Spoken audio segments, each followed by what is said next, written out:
Hello guys, good morning to everyone. मैं हूं अमृतेश कुमार और आज हम लोग स्टार्ट करने वाले हैं क्लास 10 का पहला लेक्चर। ठीक है, और क्लास 10 का जो पहला चैप्टर होगा हमारा वो क्या है बोलो? लाइट।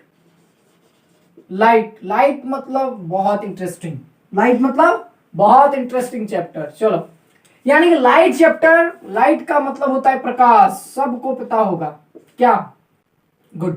यानी कि आज हम लोग जो लाइट चैप्टर में है वो हम लोग आज पढ़ने वाले हैं reflection. Reflection of light and refraction. ठीक है, हेडिंग कर सकते हैं। ठीक है, आज हम लोग यही पढ़ने वाले हैं। ठीक है, तो reflection of light and refraction का मतलब होता है प्रकाश का परावर्तन एवं अपवर्तन। ठीक है, तो इस चीज को स्टार्ट करने से पहले हम लोग पढ़ लेंगे क्या? लाइट के बारे में। एक्चुअली लाइट क्या होता है आज हम लोग समझ लेते हैं। ठीक है, यानी कि सबसे पहले जो हम लोग बात करेंगे सिर्फ लाइट के बारे में, यानी कि प्रकाश के बारे में बात करेंगे। यानी कि प्रकाश क्या है बोलो? तो light is the form of, मैंने बहुत बार बताया था कि light is the form of energy, कि प्रकाश जो है वो एनर्जी का ही रूप होता है। ठीक है, प्रकाश क्या है बोलो? एनर्जी का ही रूप होता है। ठीक है, तो light is a form of energy, यानी कि जो लाइट है वो एक एनर्जी का फॉर्म होता है। इसको हम लोग फील कैसे कर सकते हैं लाइफ में कि लाइट जो है एक्चुअली में एनर्जी है? तो हम लोग क्या करना है? ठीक है, सबसे पहली बात यह है बॉडी का सारा कपड़ा उतारना है और सनलाइट के सामने जाके खड़ा हो जाना है। ठीक है, सनलाइट के सामने जाके खड़ा हो जाना है। तो हम लोग को कुछ देर के बाद फील होगा क्या? हीट फील होगा। तो हीट फील होगा तो हम लोग पता कर सकते हैं कि light is the form of energy, कि लाइट जो है उष्मा का ही एक रूप है। बात समझ में आ गया होगा? गुड। ये तो हम लोग ऑब्जर्व कर सकते हैं डेली लाइफ से। अब देखो ध्यान से समझो, ये लाइट जो होता है ना बहुत छोटे छोटे स्मॉल पार्टिकल से मेल से बना होता है। ठीक है, बहुत छोटा छोटा स्मॉल पार्टिकल से बना होता है। ठीक है, हम लोग ये आगे चर्चा करेंगे क्लास 12 में बहुत ज्यादा। ठीक है, अभी हम लोग सीधे इतना ही जान लेते हैं कि लाइट क्या है। Light is the form of energy. कैसे? मैंने अभी जस्ट बताया। चलो, यानी कि लाइट जो है, लाइट का जो स्पीड होता है, यानी कि बोल सकते हैं कि velocity of light, velocity of light, यानी कि लाइट का जो वेग है, तो लाइट का वेग होता है 3 इंटू 10⁸ मीटर पर सेकेंड। समझ सकते हैं इस बात को कि 3 इंटू 10⁸ का मतलब 3 इंटू 10⁸ मतलब बोलो 1 2 3 4 5 6 7 8 मीटर पर सेकेंड। इतना वेलोसिटी से लाइट जो है ट्रेवल करता है। यानी कि सन से अर्थ तक पृथ्वी को आने में जो स्पीड है लाइट का, स्पीड है इतना। बात समझ में आया? कितना है बोलो? इतना है, 3 इंटू 10⁸ मीटर पर सेकेंड का स्पीड है। ठीक है, और सन से पृथ्वी को, मतलब सन से लाइट को पृथ्वी तक यानी कि अर्थ तक पहुंचने में, ठीक है, क्या मैंने बताया कि लाइट को जो है सन से अर्थ तक पहुंचने में, मान लो कि सन हमारा यहां है। ठीक है, सन से लाइट को पृथ्वी तक पहुंचने में, दैट मीन्स अर्थ तक पहुंचने में करीब करीब 8 मिनट 20 सेकेंड का समय लग जाता है। कितना बोलो? 8 मिनट 20 सेकेंड का समय लगता है। और कितना स्पीड से वो ट्रेवल करता है? 3 इंटू 10⁸ मीटर पर सेकेंड के स्पीड से ट्रेवल करता है। एक बात और हम लोग सीखेंगे कि लाइट जो है, लाइट मतलब प्रकाश, ये प्रकाश जो है हमारा, ये लाइट जो है वो मीडियम में भी ट्रेवल कर सकता है। बोलो कहा? मीडियम में भी ट्रेवल कर सकता है और वैक्यूम में भी ट्रेवल कर सकता है। मीडियम मतलब माध्यम, वैक्यूम मतलब निर्वात। बोलो, वैक्यूम मतलब निर्वात। और ये जो 3 इंटू 10⁸ मीटर पर सेकेंड है, यह है निर्वात में प्रकाश का वेग।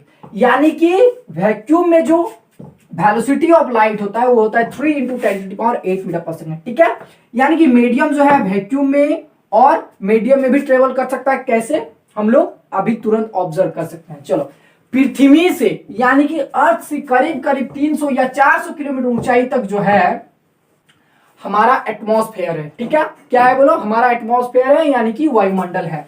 और इसके ऊपर जो है यानी कि एटमॉस्फेयर के ऊपर, ठीक है, एटमॉस्फेयर के ऊपर क्या है बोलो, फ्री स्पेस। फ्री स्पेस मतलब there is no any water and air over the atmosphere, यानी कि एटमॉस्फेयर के ऊपर ना ही एयर है ना ही वाटर है, दैट मीन्स कुछ भी नहीं है, बोल सकते हैं कि वैक्यूम है, फ्री स्पेस। क्या है बोलो, फ्री स्पेस। और जो लाइट है हमारा कहां से आता है बोलो, सन से आता है। तो इसका मतलब लाइट जो है सबसे पहले फ्री स्पेस में ट्रेवल करता है, फिर कहां पे, फिर मीडियम में आके ट्रेवल करता है। तो इससे हम लोग पता कर सकते हैं कि लाइट जो है वो मीडियम में और वैक्यूम में दोनों जगहों में क्या कर सकता है बोलो, ट्रेवल कर सकता है। ठीक है, अब बात करेंगे वेवलेंथ के बारे में। किसके बारे में बोलो, वेवलेंथ के बारे में। वेवलेंथ मतलब तरंग लंबाई। ठीक है, वेवलेंथ, ठीक है, इसको बोलते हैं क्या, तरंग लंबाई बोलते हैं या फिर तरंग दैर्घ्य भी बोलते हैं हिंदी से। क्या बोलते हैं बोलो, तरंग दैर्घ्य। यानी कि वेवलेंथ ऑफ लाइट, यानी कि लाइट का जो वेवलेंथ होता है वो होता है कितना है, 4000 एंगस्ट्रॉम से 8000 एंगस्ट्रॉम के बीच होता है। कितना होता है बोलो, 4000 एंगस्ट्रॉम से 8000 एंगस्ट्रॉम के बीच होता है इसका वेवलेंथ। अब यहाँ पे एक नया टर्म आप लोग को देखने को मिल रहा होगा, एंगस्ट्रॉम। तो एंगस्ट्रॉम क्या है, एंगस्ट्रॉम जो है, ठीक है, लंबाई का बहुत छोटा यूनिट होता है। ठीक है, डिस्टेंस का बहुत छोटा यूनिट होता है एंगस्ट्रॉम। कैसे, मैं बताता हूं कि 1 एंगस्ट्रॉम बराबर होता है 10 टू दी पावर -10 मीटर। कितना होता है बोलो, 10 टू दी पावर -10 मीटर। समझ में आ गया होगा, 10 टू दी पावर -10 मीटर का मतलब 1/10 टू दी पावर 10। अब 1 को 10 टू दी पावर 10 से डिवाइड करो, वैल्यू बहुत छोटा आएगा। बात समझ में आया। तो इसको हम लोग कैसे मेजर करते हैं बोलो, एंगस्ट्रॉम में। तो एंगस्ट्रॉम क्या है, तो angstrom is the very small unit of distance और लेंथ, बोल सकता है। Clear, good. यानी कि एंगस्ट्रॉम बहुत छोटा यूनिट होता है, यानी कि 1 मीटर बराबर कितना होगा, तो 1 मीटर बराबर होगा 1/10 to the power 10 angstrom. That means 1 metre बराबर बोल सकते हैं 10 to the power 10 angstrom. Clear, 10 to the power 10 angstrom. Clear, 1 metre बराबर कितना, यहाँ पे माइनस है ना, गुड।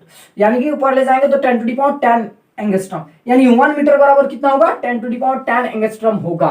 तो इसको हम लोग मीटर में भी कन्वर्ट कर सकते हैं, वेवलेंथ ऑफ लाइट को।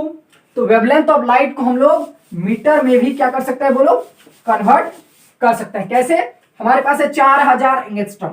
ठीक है, तो 1 एंगस्ट्रॉम बराबर होता है 10 टू दी पावर -10 मीटर। तो 4000 एंगस्ट्रॉम बराबर कितना होगा बोलो, 4000 into 10 to the power -10, that means 4 into 10 to the power -7 metre. Clear. अब बोलो 8000 एंगस्ट्रॉम को, तो लिखेंगे 8000 into 10 to the power -10, that means 8 into 10 to the power -7 metre. Clear, 10 to the power -7 metre. तो वेवलेंथ को हम लोग ऐसे मीटर में कन्वर्ट कर सकते हैं, और ये जो हमारा किसमें है बोलो, एंगस्ट्रॉम में है। इतना चीज समझ में आ गया होगा, गुड।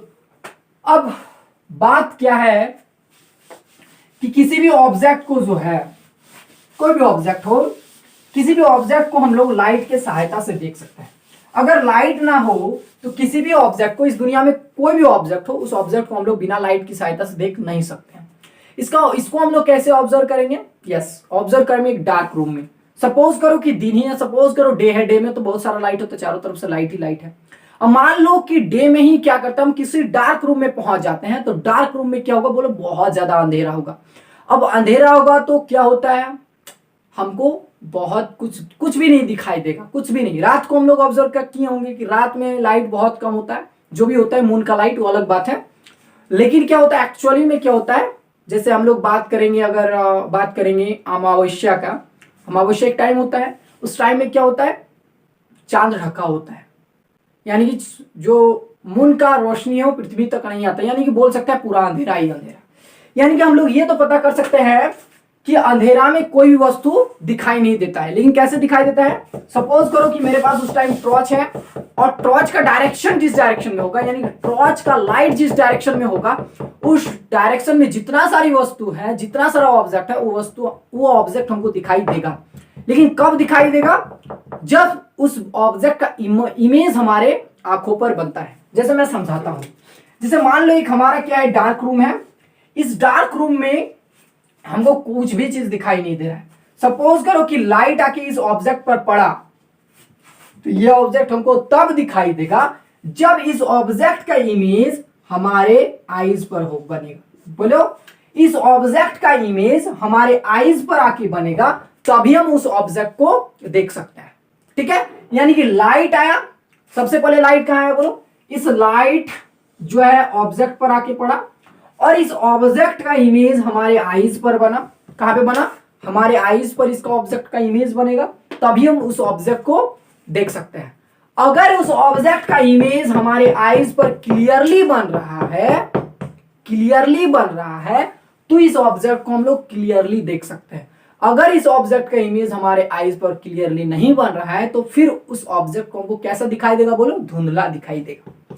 ये जो कॉन्सेप्ट है क्लियरली और कभी धुंधला दिखाई देना, ये हम लोग करेंगे ह्यूमन आईज के चैप्टर में। ठीक है, यानी कि दूसरा चैप्टर में हम लोग बात करेंगे। ठीक है, अभी सिर्फ इतना समझ लो कि किसी भी ऑब्जेक्ट को हम तब देख सकते हैं जब हमारे पास लाइट हो, और लाइट होने से क्या होगा, किसी भी ऑब्जेक्ट पर वो लाइट आके पड़ेगा और उस ऑब्जेक्ट का इमेज हमारे आईज पर बनेगा तभी हम उस ऑब्जेक्ट को देख सकते हैं। जैसे मैं एक और एग्जांपल देके समझाता हूं, जैसे सपोज करो ये मेरे पास मार्कर है। ठीक है, मार्कर यहां पे रखा हुआ है, हम किसी और डायरेक्शन में देख रहे हैं, इस मार्कर को देख सकते हैं क्या, नहीं देख सकते। इसका मतलब क्या है, इस पर लाइट आके पड़ रहा है, लाइट इस ऑब्जेक्ट पर है, इस ऑब्जेक्ट पर लाइट पड़ रहा है बट इसका इमेज हमारे आईज पर नहीं बन रहा है। दैट मीन्स इस ऑब्जेक्ट को अब हम देख नहीं सकते हैं। बट अगर मैं अपना डायरेक्शन चेंज कर लूं, यानी कि मेरा डायरेक्शन अब इस मार्कर पर है, मतलब हम इस मार्कर को देख रहे हैं, तो क्या हो रहा है, इस ऑब्जेक्ट पर लाइट आके पड़ा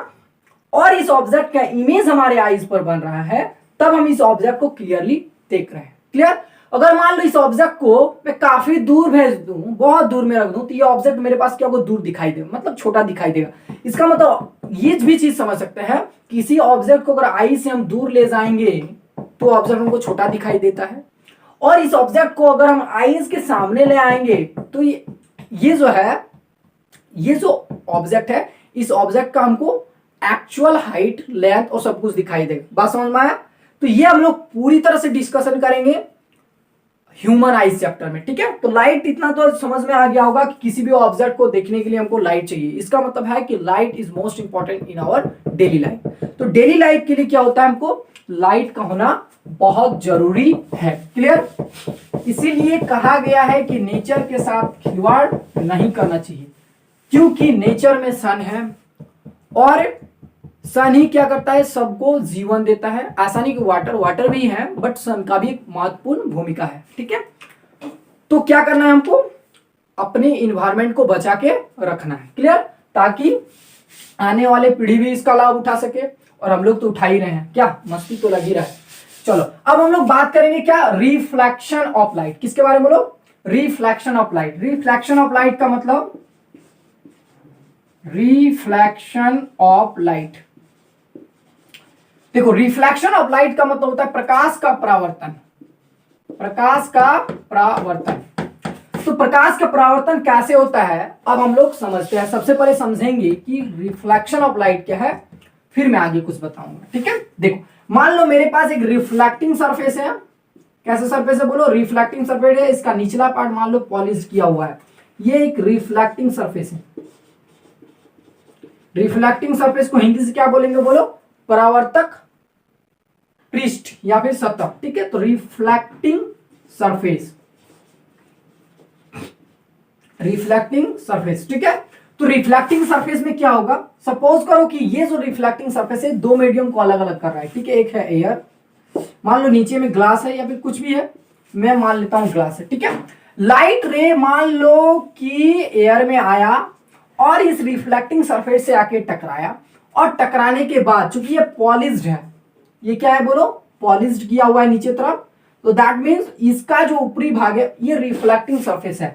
तो ऐसे लाइट रे आया और आने के बाद सेम मीडियम में वापस चला जाएगा। सेम मीडियम मतलब एयर में आया और एयर में आने के बाद कहां बोलो, रिफ्लेक्टिंग सरफेस में आके टकराया और फिर एयर में ही चला गया। ये मेरा पूरा एयर था, यहां से यहां तक था ना एयर, मतलब एक ही माध्यम में वापस चल रहा है।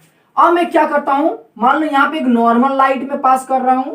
नॉर्मल लाइट मतलब सीधा सीधा, तो जैसा लाइट को पास किए वैसा ही लाइट क्या हुआ, वापस चला गया। ठीक है, अगर ऐसे लाइट आया तो ऐसे ही क्या हुआ, वापस चला गया। इसको हम लोग क्या बोलेंगे, नॉर्मल बोलेंगे। क्या बोलेंगे, बोलो नॉर्मल। देखो यानी कि प्रकाश का परावर्तन यानी कि रिफ्लेक्शन ऑफ लाइट क्या कहता है कि एक ही माध्यम में जब कोई प्रकाश किसी परावर्तक सतह पर टकराकर उसी माध्यम में वापस लौट जाता है, इस घटना को प्रकाश का परावर्तन कहते हैं। बात समझ में आया? फिर से मैं बताऊंगा। जब कोई प्रकाश की किरण किसी एक ही माध्यम मतलब एयर में अगर आया तो एयर में ही वापस गया। ठीक है, चलो, यानी जब कोई प्रकाश की किरण किसी परावर्तक सतह पर टकराकर उसी माध्यम में, ठीक है, वापस लौट जाती है, तो इस घटना को प्रकाश का परावर्तन कहते हैं। बात समझ में आया? क्या कहते हैं, बोलो, प्रकाश का परावर्तन कहते हैं। यानी कि लाइट जो है एयर में आया और रिफ्लेक्टिंग सरफेस से टकराकर एयर में ही वापस चला गया, तो इस घटना को बोलेंगे रिफ्लेक्शन ऑफ लाइट। बात समझ में आया? अगर यदि लाइट मान लो कि सरफेस को क्रॉस करके, मान लो कि एयर मीडियम को क्रॉस करके अगर ग्लास में आ जाता, तो इसको हम लोग रिफ्लेक्शन ऑफ लाइट नहीं कर सकते थे। इसको हम लोग कुछ और बोलेंगे, मैं आगे बताऊंगा। ठीक है, चलो, यानी कि रिफ्लेक्शन ऑफ लाइट अब हम लोग को क्लियर हो गया। हमको लग रहा है अब क्लियर हो गया क्या, कि कोई भी प्रकाश की किरण जो है किसी एक माध्यम में किसी परावर्तक सतह से टकराकर उसी माध्यम में वापस चली जाती है, तो इस घटना को क्या बोलते हैं, बोलो, रिफ्लेक्शन ऑफ लाइट कहते हैं। क्लियर, गुड, समझ में आ गया होगा। ठीक है, मान लो मैं जैसे कुछ भी एग्जांपल लेता हूं, एक और एग्जांपल लेता हूं। मान लो कि ये जो है ऐसे आया और ऐसे टकरा के चला गया, यानी कि मान लो यहां पे ग्लास है, इस बार क्या है, बोलो, ग्लास है, ये ग्लास वाला मीडियम है, तो ग्लास में ही आया लाइट और ग्लास में ही उसी मीडियम में वापस चला गया, तो इसको बोलेंगे, क्या बोलेंगे, बोलो, रिफ्लेक्शन ऑफ लाइट बोलेंगे। ठीक है, अगर मान लो कि लाइट आया और फिर वापस यानी दूसरा मीडियम में चला जाता, तो इसको रिफ्लेक्शन ऑफ लाइट नहीं बोलेंगे। क्लियर? तो रिफ्लेक्शन ऑफ लाइट का मतलब किसी एक मीडियम में प्रकाश की किरण आकर किसी परावर्तक सतह से टकराकर वापस लौट जाने की घटना को प्रकाश का परावर्तन यानी कि रिफ्लेक्शन ऑफ लाइट कहते हैं। Clear, good. अब हम लोग पढ़ेंगे laws of reflection of light के बारे में। इसके बारे में बोलो, law of reflection of light. Law of reflection of light. देखो, law of reflection of light क्या कहता है, मैंने अभी जस्ट पढ़ा है। रिफ्लेक्शन ऑफ लाइट का मतलब, मैं फिगर बना रहा हूं, ठीक है, ये क्या है, बोले, रिफ्लेक्टिंग सरफेस है। इस रिफ्लेक्टिंग सरफेस में क्या होगा, इस मीडियम में मान लो कि आया, जो भी मीडियम है, लाइट रे आया, इस मीडियम में मान लो लाइट रे आया और इसी मीडियम में लाइट रे क्या हुआ, वापस चला गया, तो इस घटना को बोलेंगे reflection of light. Clear, good. यानी कि जो भी किरण यानी कि इस रिफ्लेक्टिंग सरफेस,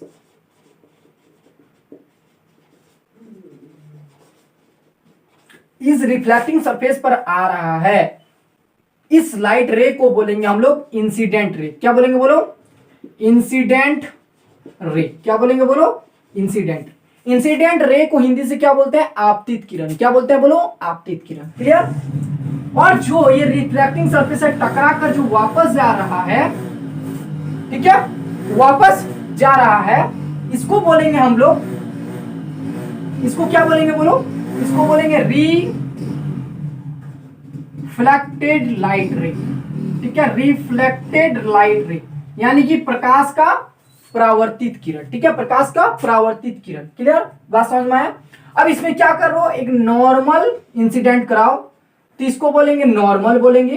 तो नॉर्मल जैसे आया वैसे ही क्या होगा, वापस रिटर्न चला जाएगा। क्लियर, यानी कि लाइट रे ऐसे पास किया तो ऐसे ही वापस चला जाएगा, इसको बोलेंगे नॉर्मल लाइट रे। क्या बोलेंगे, बोलो, नॉर्मल बोलेंगे। क्या बोलेंगे, नॉर्मल बोलेंगे। अब देखो, first law of reflection of light क्या कहता है, ठीक है, इस एंगल को बोलेंगे इंसिडेंट एंगल। क्या बोलेंगे, बोलो, इंसिडेंट एंगल। यानी कि आई को, एंगल आई को बोलेंगे इंसिडेंट एंगल। ठीक है, इस एंगल को बोलेंगे इंसिडेंट एंगल। ठीक है, इस एंगल को आर से रिप्रेजेंट करेंगे और आर इक्वल टू होता है एंगल ऑफ रिफ्लेक्शन। क्या बोलेंगे, बोलो, angle of reflection, angle of reflection. ठीक है, अब लॉज पर बात करते हैं। अब law of reflection of light क्या कहता है कि angle of incident equal to angle of reflection, यानी कि जितना ये एंगल होगा उतना ही एंगल इतना होता है किसमें, रिफ्लेक्शन ऑफ लाइट में। क्लियर, यानी कि angle I equal to angle R, यह है first law of reflection of light. Clear, good. अब सेकेंड है, सेकेंड लॉ क्या कहता है कि इंसिडेंट लाइट रे, ठीक है, यानी कि इंसिडेंट लाइट रे, नॉर्मल और reflected light ray all are in same plane, सभी जो है एक ही तल पे होते हैं। ठीक है, यानी कि all are in same plane. ठीक है, सेम प्लेन। ठीक है, मैं एक बार और बताऊंगा, इंसिडेंट लाइट रे, नॉर्मल और reflected light ray all are in same plane, सभी जो एक ही तल में होता है, यानी कि आपतित किरण, परावर्तित किरण और अभिलंब सभी एक ही तल में होते हैं। इसको बोलते हैं law of reflection of light. ठीक है, second law of reflection of light. Clear, ये सेकंड रूल है, ये फर्स्ट रूल। तो angle I equal to angle r is the first of reflection of light और second is the all are in same plane, that means incident light ray, normal and reflected light ray सभी जो है एक ही तल में, तो देख सकते हैं सभी यहीं पे है, तो इसको बोलते हैं क्या, रिफ्लेक्शन ऑफ, मतलब second law of reflection of light. Clear, चलो ये तो क्लियर हो गया होगा। ठीक है, कोई प्रॉब्लम है क्या इसमें? चलो मैं अभी एक चीज और बताऊंगा, क्या है कि जो लाइट रे है, यानी कि इतना तब से हम लोग लाइट कर रहे हैं, लाइट जो है हमेशा स्ट्रेट लाइन में ट्रेवल करता है। क्या करता है बोलो? हमेशा, ऑलवेज स्ट्रेट लाइन में ट्रेवल करता है किसी एक मीडियम में। बात समझ में आया?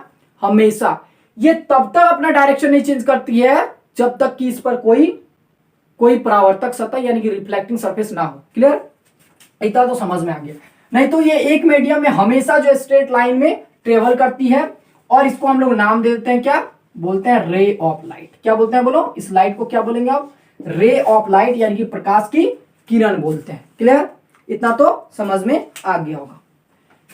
हम लोग पूरा पढ़ लिए रिफ्रैक्शन ऑफ लाइट के बारे में। अब हम लोग पढ़ेंगे रिफ्रैक्शन ऑफ लाइट। क्या पढ़ेंगे बोलो? Refraction of light. देखो जो मैं पढ़ा रहा हूं ना, ये पूरे चैप्टर में काम आएगा। ठीक है, चाहे इसके बाद जितना भी सारा वीडियो देखिए, लेकिन फर्स्ट वीडियो देखना बहुत इंपॉर्टेंट है। ठीक है, तो इस वीडियो को पूरा ही देखना है। देखो रिफ्लेक्शन ऑफ लाइट मतलब होता है प्रकाश का अपवर्तन। क्या होता है बोलो? अपवर्तन, प्रकाश का अपवर्तन। क्लियर, अब इसमें क्या होगा? इसमें एक रिफ्रैक्टिंग सरफेस होगा, यानी कि जिसको बोल सकते हैं कि इसमें जो एक पारदर्शी माध्यम होना चाहिए जिससे से लाइट क्या हो? ट्रांसमिटेड हो, यानी कि पार हो जाए, आर पार हो सकता है। लाइट क्या हो सकता है बोलो? आर पार हो सकता है। ठीक है, चलो इतना तो समझ में आ गया होगा। तो ये कैसा सरफेस है? रिफ्रैक्टिंग सरफेस है। रिफ्रैक्टिंग सरफेस का मतलब कि लाइट जो है आर पार हो सकता है। क्लियर, चलो अब मान लो कि यहाँ पे ये जो रिफ्लेक्टिंग सरफेस है ये दो मीडियम को अलग कर रहा है। कितना मीडियम को? दो मीडियम को, यानी कि फर्स्ट में एयर है, सेकेंड में मान लो क्या? ग्लास है। क्या है बोलो? ग्लास है। यानी कि इसमें क्या होता है? इसमें लाइट रे एक मीडियम में गया और जब एक मीडियम से दूसरे मीडियम में जाता है तो लाइट रे क्या होता है? अपने पूर्व पथ मतलब समझ में आ रहा है? यानी कि जो ओरिजिनल लाइट रे का डायरेक्शन था, ओरिजिनल लाइट रे का डायरेक्शन मतलब अगर एक ही मीडियम होता, मतलब नीचे भी अगर क्या रहता बोलो? एयर ही रहता, तो इस स्ट्रेट लाइन में वो आगे बढ़ता रहता। लेकिन जब कोई प्रकाश की किरण एक माध्यम से दूसरे माध्यम में जाती है तो क्या होता है? ये अपने ओरिजिनल डायरेक्शन से भटक जाती है, यानी कि ऐसे हो जाता है। क्लियर, ऐसे भी हो सकता है या फिर ऐसे भी हो सकता है। कैसे होगा नहीं पता, लेकिन क्या होगा? अपने पूर्व पथ से पिछली सो तक या तो लाइट रे ऐसे गुजरेगी या तो ऐसे गुजरेगी। ठीक है, इसी घटना को बोलते हैं reflection of light, refraction of light. क्या बोलते हैं बोलो? Refraction of light. This phenomena is known as refraction of light. कैसे इसको लिखेंगे? जब कोई प्रकाश की किरण एक माध्यम से दूसरे माध्यम में जाती है तो प्रकाश की किरण अपने पूर्व पथ से भटक जाती है। पूर्व पथ से क्या होती है? भटक जाती है। इस घटना को क्या बोलते हैं बोलो? इस घटना को क्या बोलते हैं? इस घटना को रिफ्रैक्शन ऑफ लाइट यानी कि प्रकाश का अपवर्तन कहते हैं। क्या कहते हैं बोलो? प्रकाश का अपवर्तन कहते हैं। ठीक है, अब क्या करना है, नोट करना। समझ में आ गया होगा कि लाइट रे क्या होगा, एक मीडियम से दूसरा मीडियम में जाएगा तो अपना ओरिजिनल डायरेक्शन से जो है वो भटक जाएगा और किसी और डायरेक्शन में चलना शुरू कर देगा दूसरा मीडियम। ठीक है, इसी फेनोमेना को बोलते हैं रिफ्लेक्शन ऑफ लाइट। क्या बोलते हैं बोलो, रिफ्लेक्शन ऑफ लाइट। अब देखो ध्यान से समझो, अब हम लोग जो बात करेंगे सबसे पहले नोट कर लो, बहुत इंपॉर्टेंट है रिफ्रैक्शन ऑफ लाइट में ना। रिफ्रैक्शन ऑफ लाइट में क्या कहता है ना, जब कोई प्रकाश रेरर मीडियम से डेंसर मीडियम, रेरर मीडियम मतलब मैं लिखते जा रहा हूं, ठीक है, रेरर मीडियम, रेरर मीडियम मतलब होता है विरल माध्यम। क्या होता है बोलो, मैं समझाऊंगा, विरल माध्यम, विरल माध्यम। और एक होता है denser medium, denser medium. Denser medium का मतलब, तो देखो डेंसर मीडियम का मतलब होता है, ठीक है, तो डेंसर मीडियम का मतलब होता है संघन माध्यम। क्या होता है बोलो, संघन माध्यम। यानी कि जब कोई माध्यम, ध्यान से समझो मैं समझाऊंगा, जब कोई माध्यम, ऐसे नहीं, ऐसे बोलता है कि जब कोई प्रकाश की किरण रेरर मीडियम से डेंसर मीडियम में आता है तो प्रकाश की किरण अभिलंब की ओर मुड़ जाती है। प्रकाश की किरण अभिलंब की ओर मुड़ जाती है। एक बार और मैं बताऊंगा, जब कोई प्रकाश की किरण रेरर मीडियम से डेंसर मीडियम में आता है तो प्रकाश की किरण अभिलंब की ओर मुड़ जाती है। ठीक है, और जब कोई प्रकाश डेंसर मीडियम से रेरर मीडियम में जाता है, डेंसर मीडियम से रेरर मीडियम जाता है तो प्रकाश की किरण अभिलंब से दूर भाग जाती है, अभिलंब से दूर भाग जाती है। बोलो नहीं आया समझ में, मैं समझाता हूं, ठीक है, गुड। मैं कैसे समझाऊंगा, फिगर बना के, ठीक है। ये क्या बोलो, एक रिफ्रैक्टिंग सरफेस है। रिफ्रैक्टिंग सरफेस मतलब आर पार हो सकता है। ये दो मीडियम को अलग कर रहा है, मान लो एयर है और ग्लास है, ये दो मीडियम है, ठीक है। इधर वाला पार्ट ग्लास है, इधर वाला पार्ट क्या है, एयर। अब देखो ध्यान समझो, इन दोनों में पहचान करना कि कौन सा रेरर मीडियम होगा, कौन सा संघन माध्यम यानी कि डेंसर मीडियम होगा। ये पता कैसे कर सकते हैं, पता कर सकते हैं कि लाइट रे जो है आसानी से किससे गुजरेगा, एयर में आसानी से गुजरेगा कि ग्लास में आसानी से गुजरेगा।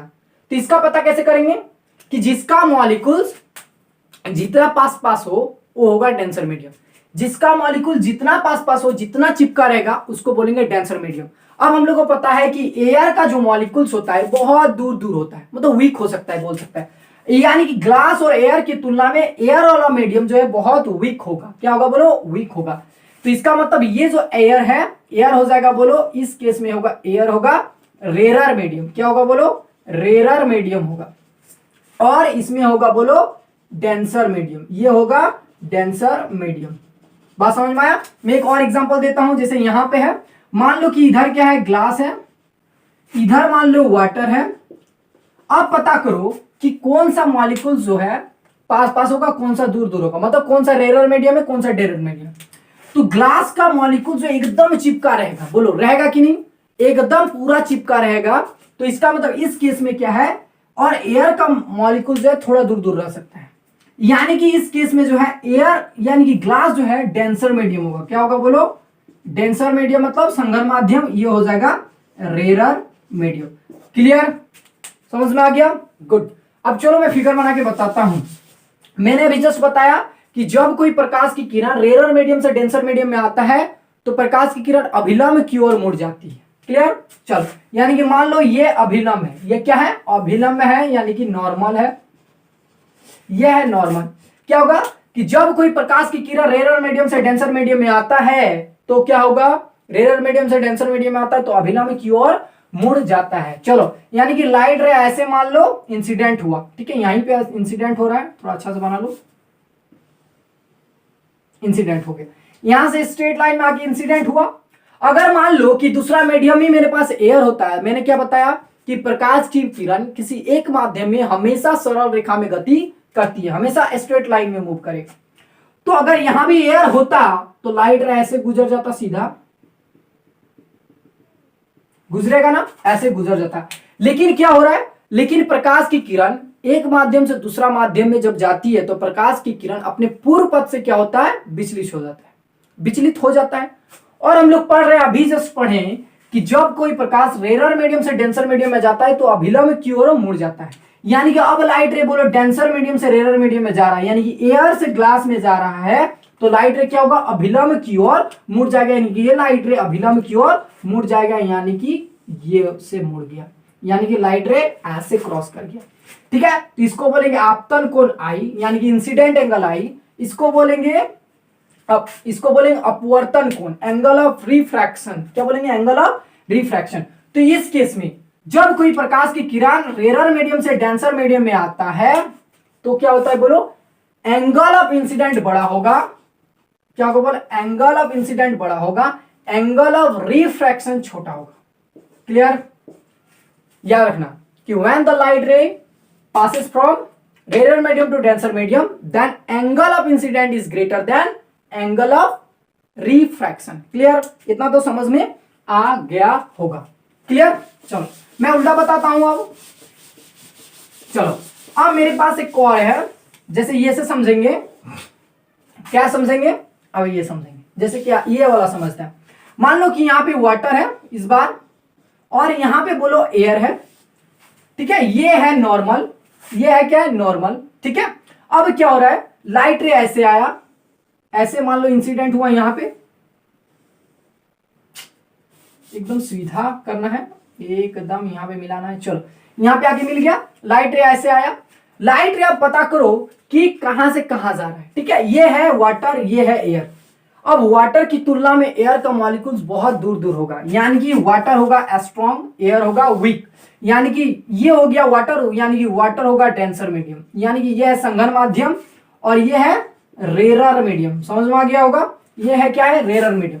अब प्रकाश किधर से किधर जा रहा है, प्रकाश जा रहा है डेंसर मीडियम से रेरर मीडियम में। मैंने अभी जस्ट बताया था कि जब कोई प्रकाश की किरण डेंसर मीडियम से रेरर मीडियम में जाता है तो अभिलंब से दूर भागता है, अभिलंब से दूर भागता है। यानी कि सपोज करो कि इधर भी अगर वाटर होता, एक ही मीडियम होता, तो प्रकाश बोलो स्ट्रेट लाइन में भागता है ऐसे। लेकिन क्या हो रहा है, लाइट जो है डेंसर मीडियम से रेरर मीडियम में जा रहा है, तो क्या होगा, अभिलंब से दूर भागेगा। और अभिलंब क्या है मेरा, ये है नॉर्मल, ये है नॉर्मल, नॉर्मल से दूर भागेगा, यानी कि लाइट रे अब ऐसे मूव करेगा, यानी कि ये होगा एंगल ऑफ रिफ्रैक्शन, यानी कि ये होगा एंगल ऑफ इंसिडेंट। और इस केस में क्या होता है बोलो, angle of incident is less than angle of refraction. Clear, इस केस में यानी कि क्या समझ में आया, क्लियर हो गया होगा कि जब कोई प्रकाश की किरण रेरर मीडियम से डेंसर मीडियम में आता है तो अभिलंब की ओर मुड़ जाता है। ठीक है, और जब कोई प्रकाश डेंसर मीडियम से रेरर मीडियम में जाता है तो अभिलंब से दूर भागता है। इस बात को माइंड में नोट कर लीजिए। और इस किस में होता है बोलो, ये होता है प्रकाश का अपवर्तन में। प्रकाश का अपवर्तन किसको बोलते हैं ना, जब कोई प्रकाश किसी एक माध्यम से दूसरे माध्यम में जाती है तो क्या होता है, प्रकाश की किरण या तो अभिलंब की ओर मुड़ जाती है या फिर अभिलंब से दूर भाग जाती है। इसी घटना को क्या बोलते हैं बोलो, प्रकाश का अपवर्तन कहते हैं। क्लियर, इसी को क्या बोलते हैं, प्रकाश का अपवर्तन कहते हैं। अब हम लोग पढ़ेंगे लॉज ऑफ, ठीक है, अब हम लोग पढ़ेंगे law of reflection of light. क्या पढ़ेंगे हम लोग, refraction of light, law of refraction of light. मैंने अभी रिफ्रैक्शन का बहुत सारा एग्जांपल बताया, मैं 2 एग्जांपल तो बताइए। एक कोई भी फिगर बना ले रहे हैं, ठीक है, मान लो मैं यहाँ पे एयर ले रहा हूं, यहाँ पे मैं ग्लास ले रहा हूं। अब आप लोगों को पता है ये रेरर मीडियम है, डेंसर मीडियम है। ठीक है, यहाँ पे मान लो नॉर्मल है, लाइट रे ऐसे आया, ऐसे इंसिडेंट हुआ, क्या होगा बोलो, अभिलंब की ओर मुड़ जाएगा, क्योंकि रेरर मीडियम से डेंसर मीडियम में जा रहा है तो अभिलंब की ओर मुड़ जाएगा, यानी कि लाइट रे ऐसे पास करेगा। इसको बोलेंगे एंगल ऑफ रिफ्रैक्शन, इसको बोलेंगे एंगल ऑफ इंसिडेंट। और इस केस में क्या होगा, angle of incident is greater than angle of refraction. Clear, और ये होता अगर एक ही मीडियम होता तो लाइट रे ऐसे जाता, लेकिन अभिलंब की ओर मुड़ जा रहा है। क्लियरली दिखाई दे रहा है, गुड।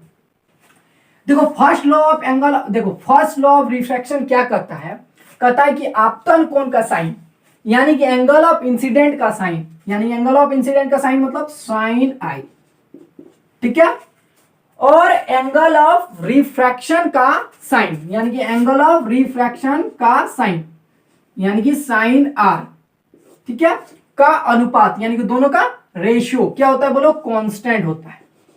ये बोल रहा है, ठीक है, दोनों का रेशियो क्या होता है, कांस्टेंट होता है, और इसको म्यू से रिप्रेजेंट करते हैं। ठीक है, और इसको जो है, इसको दूसरे माध्यम का अपवर्तनांक पहले माध्यम के सापेक्ष कहा जाता है। ठीक है, इसको क्या बोलते हैं बोलो, दूसरे माध्यम का अपवर्तनांक पहले माध्यम का सापेक्ष कहा जाता है। क्लियर।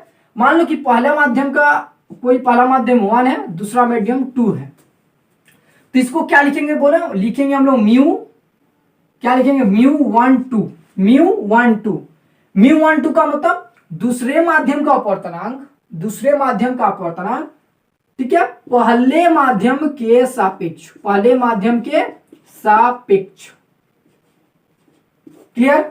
दूसरे माध्यम का अपवर्तनांक पहले माध्यम के सापेक्ष। ठीक है, इसको दूसरा तरह से भी इंडिकेट कर सकते हैं। देखो कैसे, इधर मैंने क्या बताया था बोलो, ग्लास, यानी कि लाइट रे बोलो पहला मीडियम में एयर में जा रहा है, यानी कि इसको म्यू से रिप्रेजेंट करेंगे। यहाँ पहला मीडियम एयर है तो मैं एयर लिखूंगा, दूसरा मीडियम क्या है बोलो, ग्लास है तो मैं लिखूंगा जी। यानी कि इसको जो, यानी कि साइन आई और साइन आर का जो अनुपात है, इस अनुपात को दूसरे माध्यम का अपवर्तनांक कहेंगे पहले माध्यम के सापेक्ष। इसका मतलब दूसरा मीडियम क्या है, ग्लास है, तो बोलेंगे क्या, ग्लास का अपवर्तनांक, ग्लास का अपवर्तनांक, ग्लास का अपवर्तनांक पहले माध्यम यानी कि हवा, यानी कि एयर के सापेक्ष, एयर के सापेक्ष। ठीक है, इस बात को नोट कर। ठीक है, first law of refraction of light क्या कहता है, देखो आपतन कोण का साइन, आपतन कोण का साइन यानी कि एंगल ऑफ इंसिडेंट का साइन और एंगल ऑफ रिफ्रैक्शन का साइन का अनुपात यानी कि रेशियो कांस्टेंट होता है, और इस कांस्टेंट को म्यू से रिप्रेजेंट करते हैं, और इस म्यू को दूसरे माध्यम का अपवर्तनांक यानी कि दूसरे माध्यम का रिफ्लेक्टिव इंडेक्स पहले माध्यम के सापेक्ष कहा जाता है। यानी कि दिस रेशियो इज कॉल्ड, ठीक है, this ratio is called reflective index for second medium relative to first medium, relative to first medium. ठीक है, this is represented by mu, इसको म्यू द्वारा रिप्रेजेंट किया जाता है। और इस लॉ को हम लोग स्नेल्स लॉ के भी नाम से जानते हैं। किसको बोलो, स्नेल्स लॉ। क्लियर। तो स्नेल्स लॉ किसको बोलते हैं, वही आपतन कोण का साइन, ठीक है, अपवर्तन कोण का साइन का अनुपात कांस्टेंट होता है, और इस कांस्टेंट को दूसरे माध्यम का अपवर्तनांक यानी कि दूसरे माध्यम का रिफ्लेक्टिव इंडेक्स पहले माध्यम के सापेक्ष कहा जाता है। क्लियर, गुड, समझ में आ गया होगा। मैं और समझाता हूं। जैसे मान लो कोई भी एग्जांपल ले लेते हैं, जैसे यहां पे एग्जांपल लिए, अब इसमें देखो मान लो कि यहां पे वाटर है, यहां पे मान लो एयर है, ठीक है, लाइट रे ऐसे वाटर में गया पहले, अब बोलो ये कौन सा मीडियम, डेंसर मीडियम, ये कौन सा मीडियम, रेडियो मीडियम, दूर भागेगा।